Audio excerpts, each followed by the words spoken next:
بعد بسم الله الرحمن الرحیم سورۃ فاتحۃ الکتاب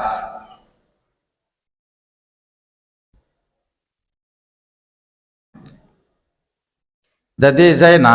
تر هغه مخامخ بسم الله الرحمن الرحیم پوری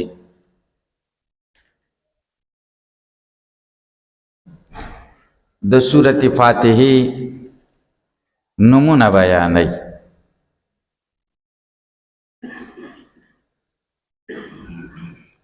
سوار لس نمونه د سورۃ الفاتحه ذکر کړي او د هر یو وجه د تسمیه ذکر کړي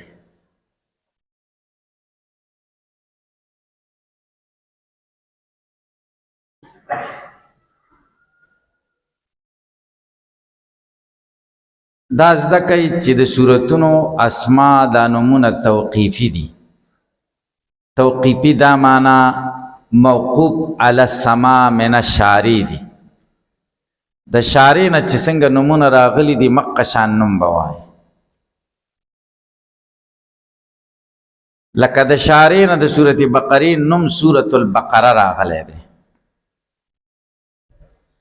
اوس بعد سورۃ البقره سمانا د غوا سورت خدا بنوای د غوا په صورت کې راغلی دي سورۃ النحل د مچو په صورت کې راغلی دي د سبوی سورۃ النحل کې راغلی دي الکه تاسو په پوښتای په بل زبان کې په هیڅ یو زبان کې بدانم نه یادې وایا خیر د سورۃ البقره غو صورت چې بقره په کې ذکر کیږي سورۃ النحل هغه صورت چې مچای په کې ذکر کیږي سورۃ النساء غو صورت چې د خزو تذکرہ د پکې د احکام دا بنوای د خزو په صورت کې راغلی دي ځکه اسماء د صورتونو توقیفي دي دا خو یو خبره شي به مدار چې دا صورتونه منقسم دي دوه قسمونو ته یو ته مدني صورتونه وای بل ته مکی صورتونه وای زمونږ استاد تصور خدا دی چې مکی صورتونه هغه دي چې مکه کې نازل شوي او مدنی صورتونه هغه چې مدینه کې نازل شي لیکن دا تصور زمون غلط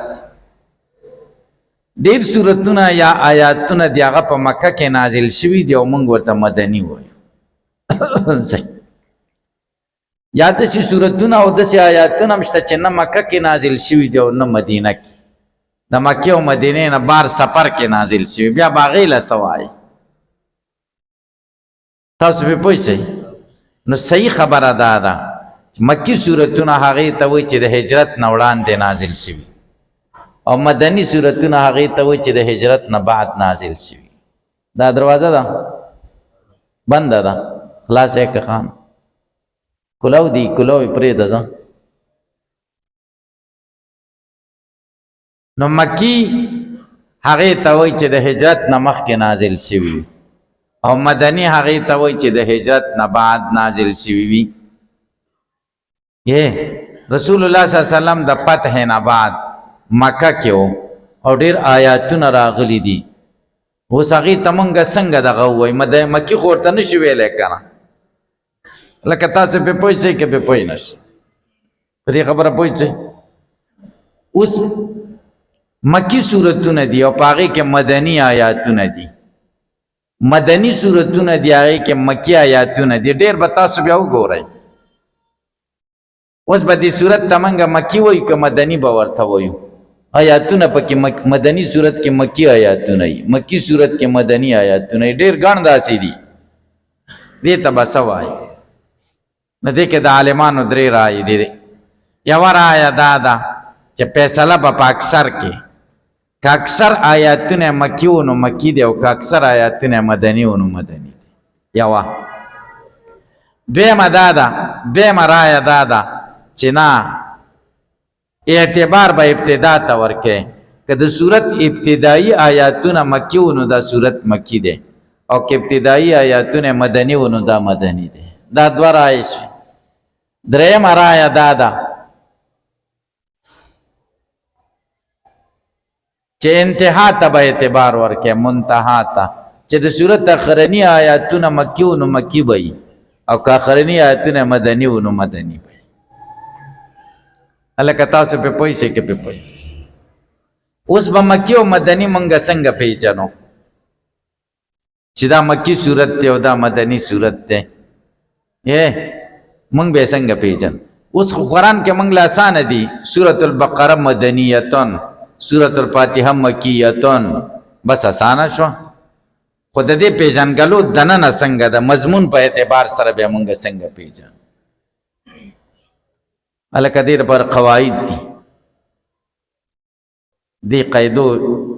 تبګورینو کوم صورتونو کې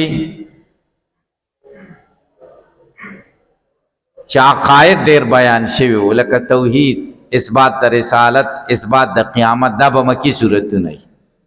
او کوم صورتونو کې چې احکام او هغه به څه به مدني دویم کوم صورتونو کې چې د جهاد بیان او هغه به مکی او کوم صورتونو کې چې د صبر بیان او هغه به مکی جهاد بیان چې پکې و به مدني او د صبر بیان چې پکې و به مکی دوا دریم کوم صورتونو کې چې یا ایها الناس هغه به مکی کوم کې چې یا ایها الذین آمنوا هغه به مدني دا اکثری قواعد کله کله ته تخلف کیږي ګورئ بقره مدني ده او یا ایها الناس پکې راغلی ده پوه شئ په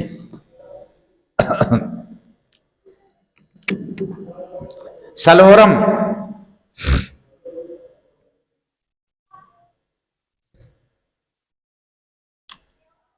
کوم صورتونو کې چې کله لفظ راغلی هغه به مکی کله کله پنځلس صورتونو کې درې دیرش کرته راغلی اخرنوی حصہ کې او هغه ټول مکی صورتونه دي په پوهیږئ پنځم کومه کې چې دا اسمت ملئی صاحب دا ناظم صاحب دا لسپیکر ډېر تیز دی دا دروازې را بندې کوه یا هوا کمه که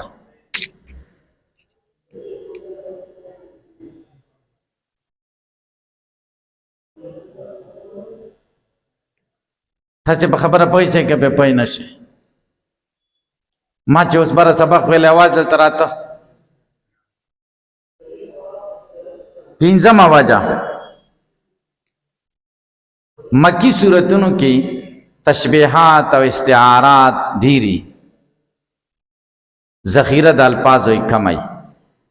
او مدنی صورتونو کې تشبیحات او استعارات کمی ساده الفاظ ساده شپږم په مکی صورتونو کې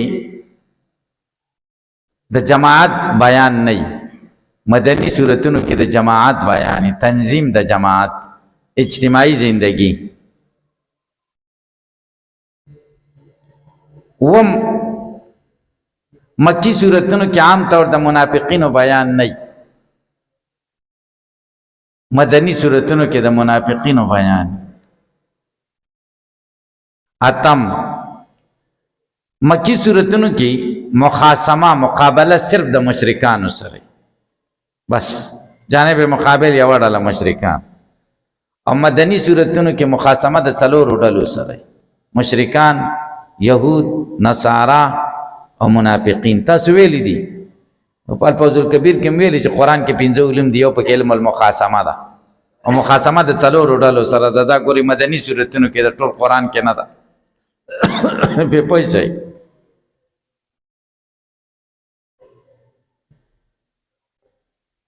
او دا شان ډېر فرقونه دي د مکی او د مدني ډېر فرقونه دي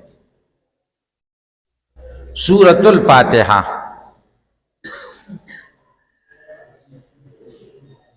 دا یو سلسوار له سورتونه ټول په سورت کې سره شریک دي په مضاف کې په مضاف الیه کې بیا نمونه بدل دي سورۃ الفاتحه سورۃ البقره سورہ آل عمران ما بل اشتراک د دوی سورت دي سورت څه ته وایي سورت یا بالواو ده او یا بالحمزه ده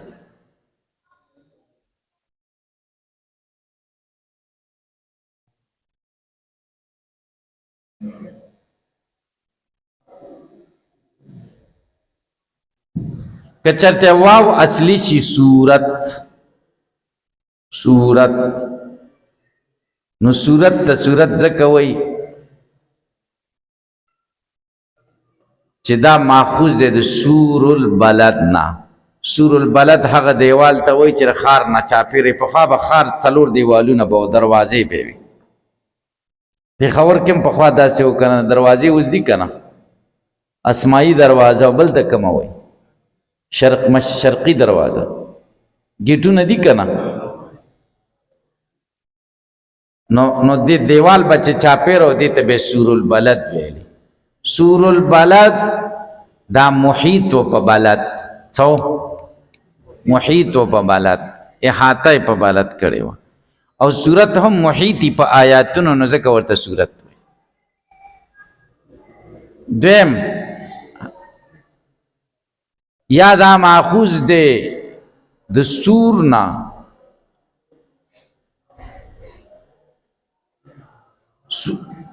د هغه صورت نه چې په معنا د رفعت سره دی. بیا صورت ته صورت ځکه وایي دې ته هم یو رفعت حاصل دی ځکه د قرآن حصه ده که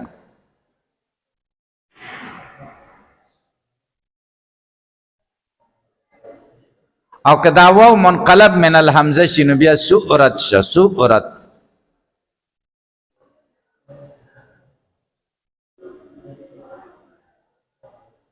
بیا دا د سؤر نه دی سؤر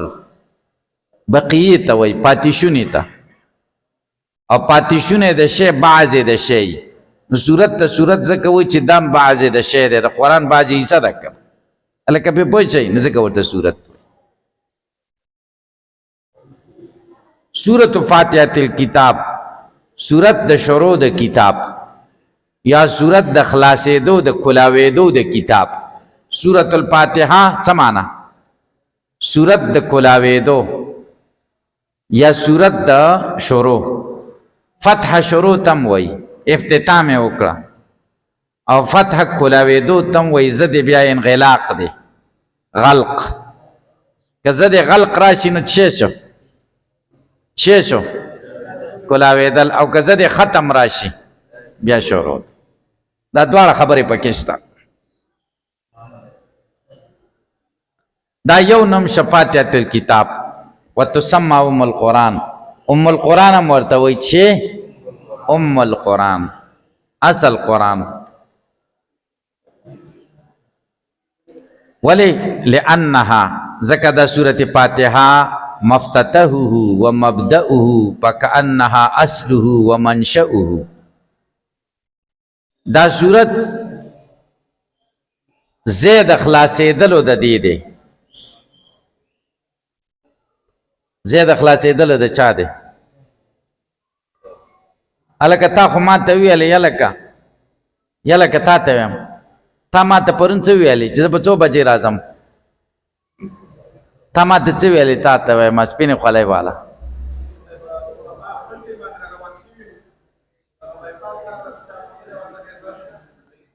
ها ښځه کښېنه بیا منډه یې کېږي صحیح ده ټیم ته راځئ تاسې په خبره پوه شئ که پې پوه نه شئ. لأنها مفتتحه ځکه دا شروع د قرآن ده یا زید خلاصېدلو د قرآن دی ومبدأه مبدأ د قرآن ده نو چې مبدأ شوه فکأنها اصله ومنشأه گویا کې دا اصل قرآن شو او زید پیدایش د قرآن شو چې قرآن د دې ځای نه پیدا کیږي. ورته ځکه وایي چې ذریعه د پیدایش د بچو وي که نه اصلي همدارنګې دا اصل دی ځکه شروع د دې ځای نه کیږي که نه. ولذلک د دې د وجې نه تسمى اساسا اساس هم ورته وایي بنیاد هم ورته وایي ځکه شروع د دې ځای نه کیږي. دیوال چې شروع کې د بنیاد نه شروع کې قرآن چې شروع کې د فاتحې نه.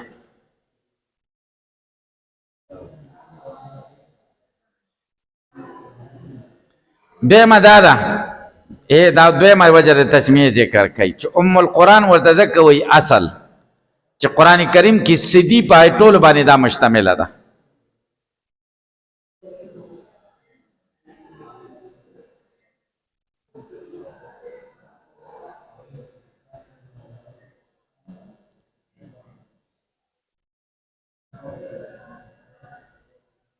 درې سیزونه دي پکې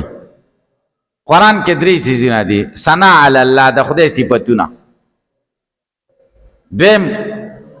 تعبد بی امری چې بنده ځان عابد جوړ کی د خدای په امر او نهي سره او که عبادت نه کې نو بیان د وعده کې عبادت کې نو ثواب دی او کنه کې عذاب دی نو وعده وایي دا درې خبرې پکې بیانې یو د خدای صفاتونه دویم تعبد او دریم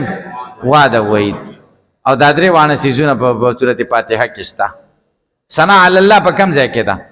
الحمدلله تعبد اياک نعبد و اياک نستعين وعد وعید اهدنا صراط الذين انعمت عليهم دعوات غیر المغضوب علیهم ولا الضالین دا وایي پوښی ګورئ بل ولین دا تشتمل مشتمل دا علامه په غصفی چې بدی کې دي من الثناء علی الله عز وجل چې هغه صفت کول د الله جل شانه دي والتعبد ځان عابد جوړول دي بامره و نهي په امر د خدای او په نهي د خدای چې خدای امر کړی د سنه منع کړی او بیان وعده و وعیدی او بیان پکې د وعد د او د وعید د وعد خزیره ورکول او وعید بد زیره ورکول وعید یری ته وای او وعد خوشاله خبرې ته وای درېمه وجه القرآن ورته ځکه وای او علی جمله معانیه یا په اجمالی معناګانو د قرآن دا مشتمله ده قرآن کریم کې چې څومره اجمالی خبرې دي مطالب دي مقاصد دي پاغي دا مشتمله ده څنګه من الحکم النظریه چې هغه عبارت دي د نظری حکمتونو نه حکم نظریه او نه چې اعتقادات احکام عملیه التي هي تفيد هغه چې پیدا کوي سلوک الطريق المستقيم تیرې دل پنه غلاره بل ول اطلاع د پکې په مراتب د سعداو د نیک بخت مرتبه درته مخي او منازل د شقیه او د بدبختو دا څلور وانه خبره قرآن کې شته په فاتحه کې قرآن کې عقاید دي عملی احکام دي پکې او مطلب دا دی چې بل اطلاع د نیکبخت خلکو مرتبو او د بدبخت خلکو زینه ده تخی اوس فاتحه کې دا څلور ولټوي حکم نظریه پکې کم دي اعتقادي مسلې الحمدلله رب العالمین الرحمن الرحیم مالک یوم الدین احکام عملیه پکې کم دي یا کناب د ویا کنستاین د احکام عملیه سره نه غلاري باندې برابرۍ کنا اهدنا الصراط المستقیم او منازل د مراتب د سعدا او مراتب د اشقیاء صراط الذين انعمت عليهم دا مراتب د سعدا او خدای په انعام کړي او مراتب د اشقیاء غیر المغضوب عليهم ولا الضالين سلورم نوم وسورۃ الکنز ورته وي د خزانی سورت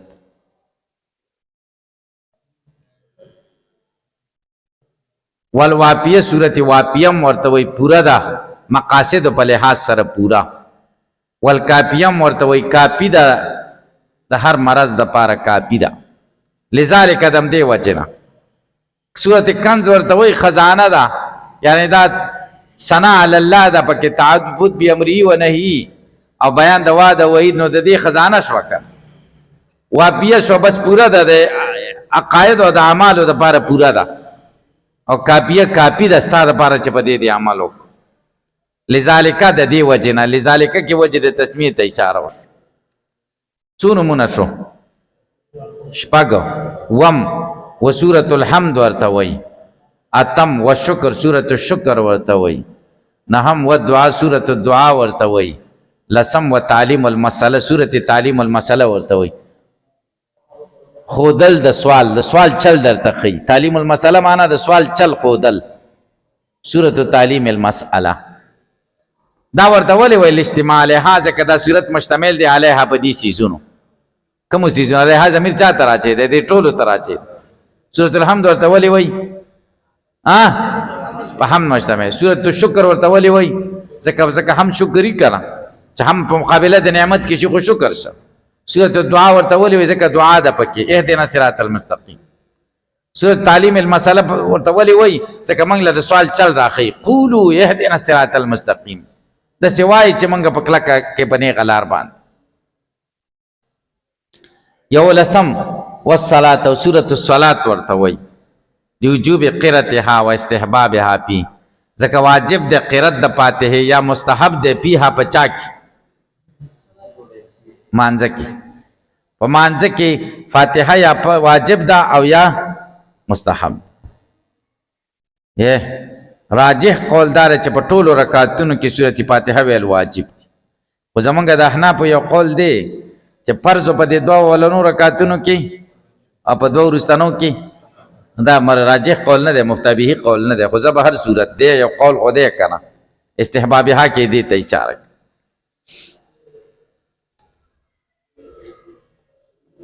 دولسم والشافیہ سورۃ الشافیہ ورته وای والشفا سورۃ الشفا ورته وای شافیہ شفا ورکون کې د مرض نه جوړون کې شفا جوړېدل بقول علیہ صلی اللہ علیہ وسلم کہ نبی صلی اللہ علیہ وسلم فرمائے ہی شفاء من کل داء سورۃ الفاتحہ شفا د هر مرض ده اباز میں غټ مولا دے دا بیان میں اوریدو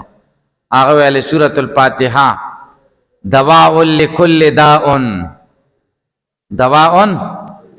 لكل داء ما ویل خلق خطا ش بیا ویلی سورۃ الفاتحہ شفاء لكل داء دواء لكل داء لكل داء ده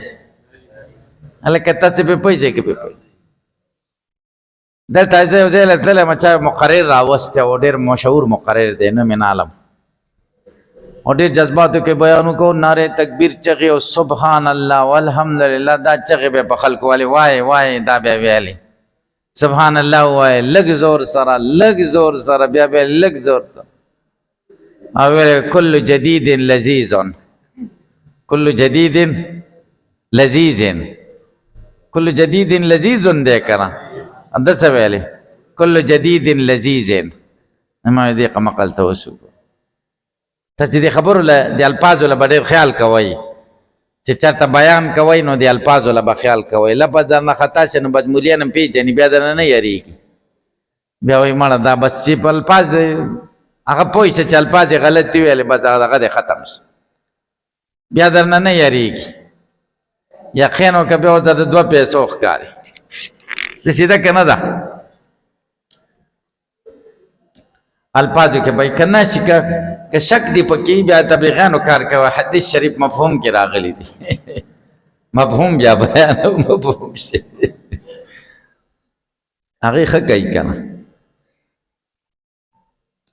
والسبع المثانی مرتوی سبع المثانی سبع المثانی و هغه چې مکرر دي هغه و چې مکرر دي سبع المثانی تحت لفظي هغه و چې مکرر دي مثانی د مثنا جمع د مکرر ته وي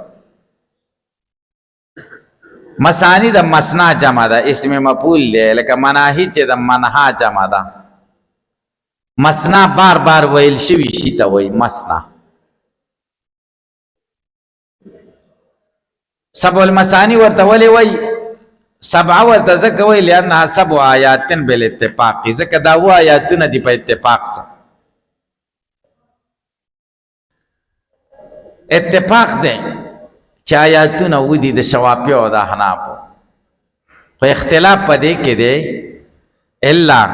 همګر دومره خبر د چن منهم بعضې د دې ملایانو نه من هغه دي عدد تسمیه آیتن چې تسمیه مستقل آیت وای دون انام تعالی منام تعالی آیت نه وای دا شوافی دي ومنهم بعض د دې من کڅاغه دي چا کڅ کړي تسمیه آیت نه وای انام تعالی باندې آیت کی مسانی ورته ولې وای وتسنى فی الصلاه دا بار بار ویل کیږي په مانځ کې اول انزال یا دا بار بار د پڅ کې په انزال کې دو ځله نازله شوی دی او ځل مکه کې یو ځل مدینه کې تسنى پہلے مضارع صيغه ده په صلات خو صحیح ده بار بار ویل کیږي په مانځ کې او بار بار کیږي په انزال کې نو دا خو نه ده صحیح کړه ځکه انزال سلسله ختمه شوې ده تاسو به جواب وکړئ تسنى په صلات کې خپل معنا ده او په انزال کې د استهزار د حال ماضیه ده پاره ده څه ده پاره یعنی نزول خو مخکې انزال شوی دی خو هغه حال تا اوس مخامخ کوي تاسو په مختصر معنی کې ویری دي کړه کله د ماضی د پاره مضارع استعمال شي ماضی د بار څه استعمالي ولی مقصد په کې څه استحضار د حال ماضیه تیر شوی حال هغه استحضار کوي